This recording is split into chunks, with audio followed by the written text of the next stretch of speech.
Roberta here from Catholic Etc. And today, based on request, I'm talking about obedience to one's husband, what that means in the Catholic context, and how we live it out in our day-to-day lives.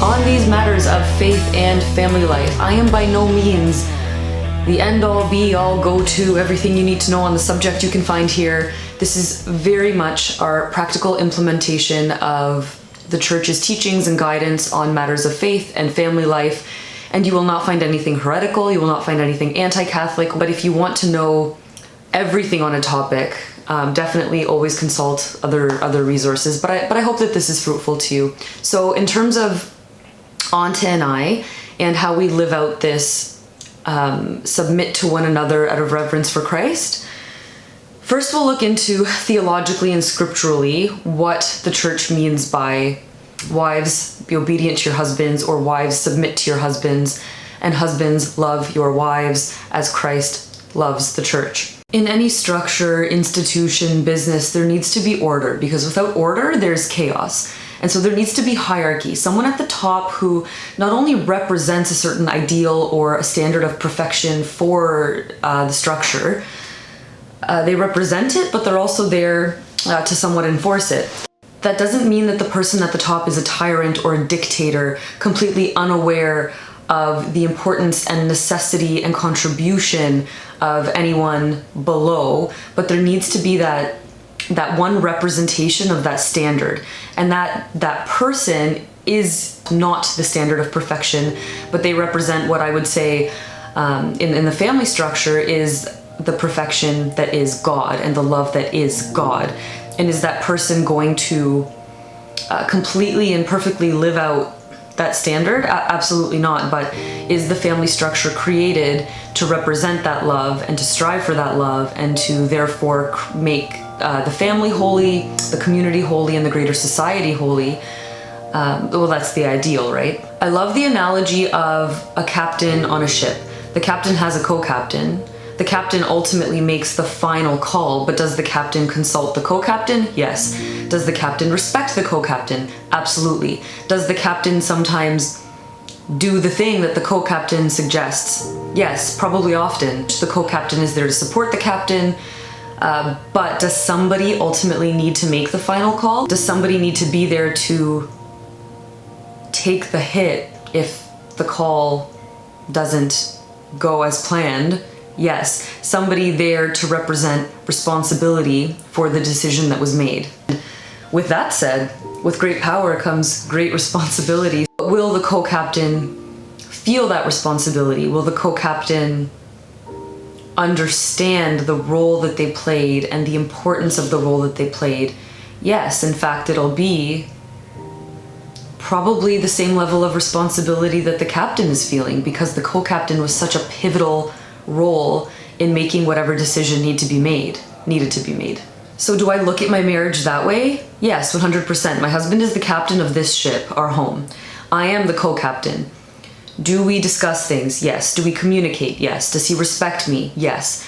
Does he hold my opinion at high esteem? Yes. Does he find me intelligent? Yes. There are things that he is stronger at. There are things that I am stronger at. If I suggest something and he knows why perhaps that won't work, he tells me and I humbly accept.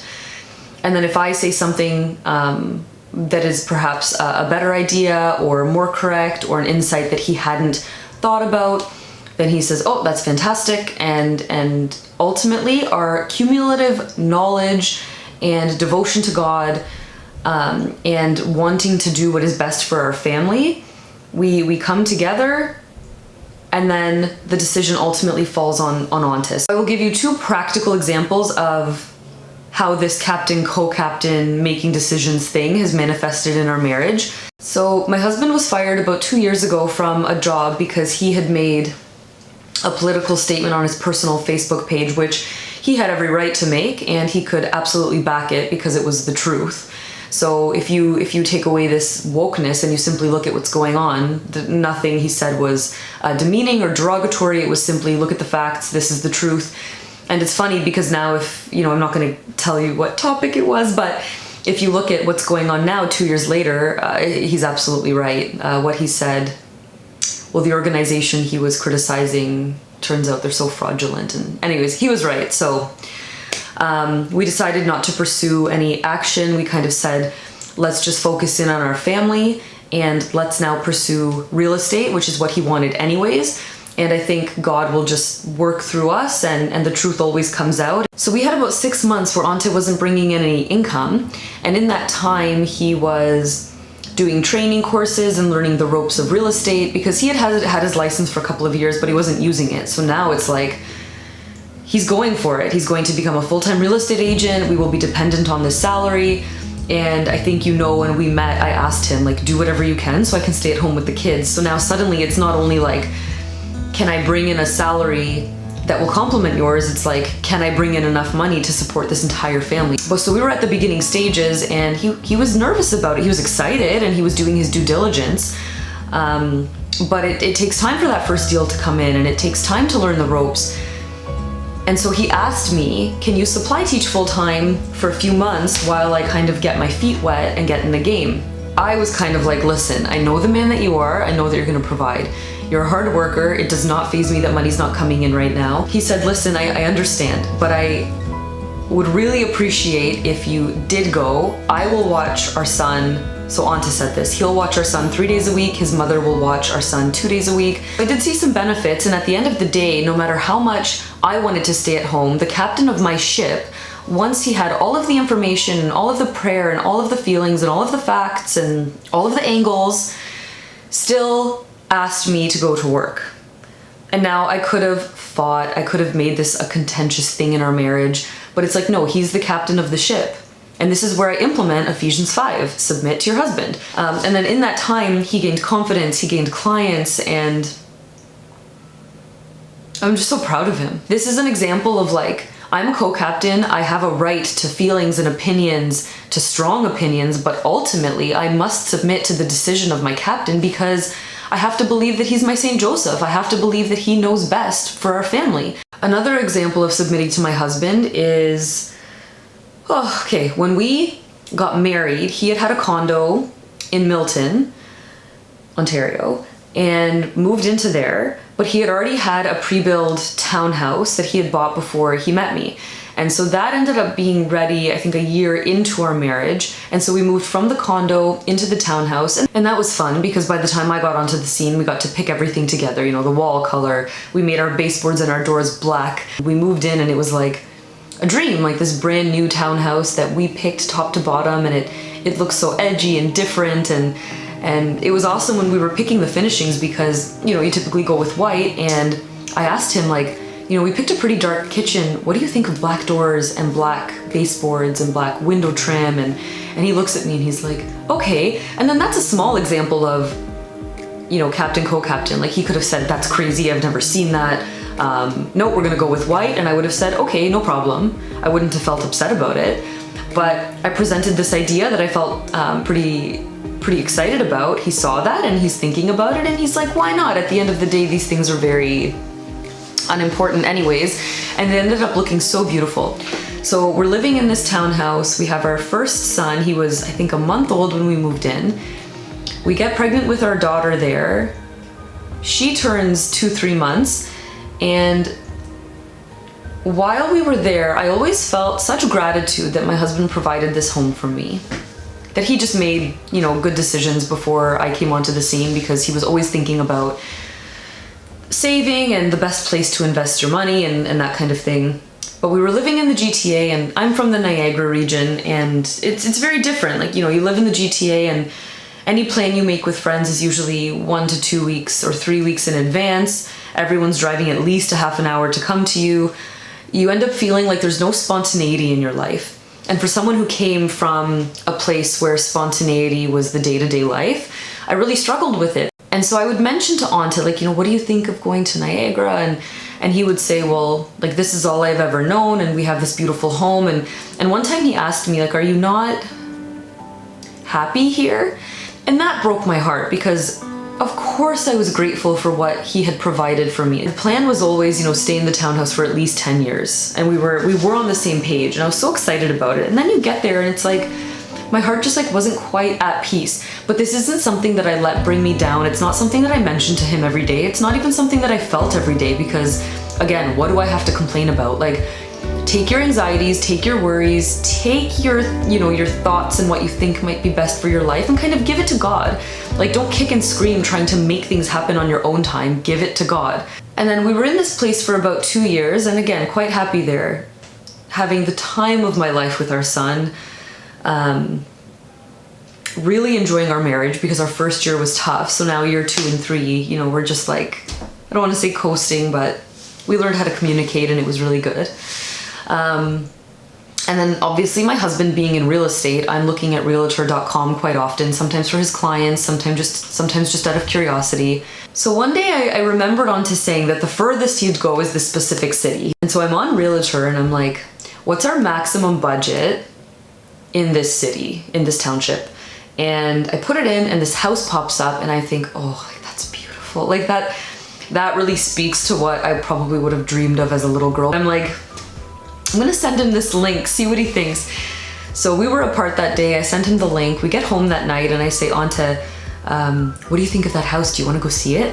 And he said, Roberta, I already booked it. We're going to go tomorrow morning at 10 a.m. and see it. I was like, okay. So then here I am like praying and don't get too excited, but it's pretty amazing that the captain of my ship was open to this, and God, if it's your will, may it happen, and if not, continue to give me peace, and that's it. So we go that morning and we had the kids in the car, so we went in separately. So he goes in first, he comes out after about 20 minutes and he has this look on his face that's a little sad, because the way I interpreted it, he felt drawn to the house. He felt called to put an offer in on the house. He could see our family life there. He was happy with it. But then that also made him sad, because he really never pictured himself living outside of the GTA. So now it's my turn to go in and I'm in there and it's like, I see myself drinking coffee on the front porch when my children are napping. I saw my kids running up and down the stairs. I saw which bedroom they'd all be in. It's like I envisioned my life, like it like hit me. And it was very similar when I met Ante and we were discerning marriage. It was like, I picture a life with this person. I can picture myself walking down the aisle with this person, and when something hits you and it's that clear, it's like, oh, okay. But God, I still don't want to get too excited. So then we're sitting in the car and he's like, what do you think? And I said, I don't know, what do you think? And he said, I like it. I said, me too. I can picture life there. That doesn't mean it's it, but it means it's worth looking into. So there was an asking price, and I had said, you could always offer below asking, and then if we get it, it's God's will, and if we don't, we can just let it go. So the next day he seemed sad, and it seemed as if he wasn't happy about the idea of moving. So I looked at him and said, listen, I know you know that I would like to move closer to that area, but I am happy here, and I love our home, and I love our family life, and I do not need to move. As much as in my quiet heart, I'd love it. I wasn't gonna put that kind of pressure on him, because there's 2 people in this marriage and I wanted him to be happy. So then the next day he tells me, we're going to put in an offer.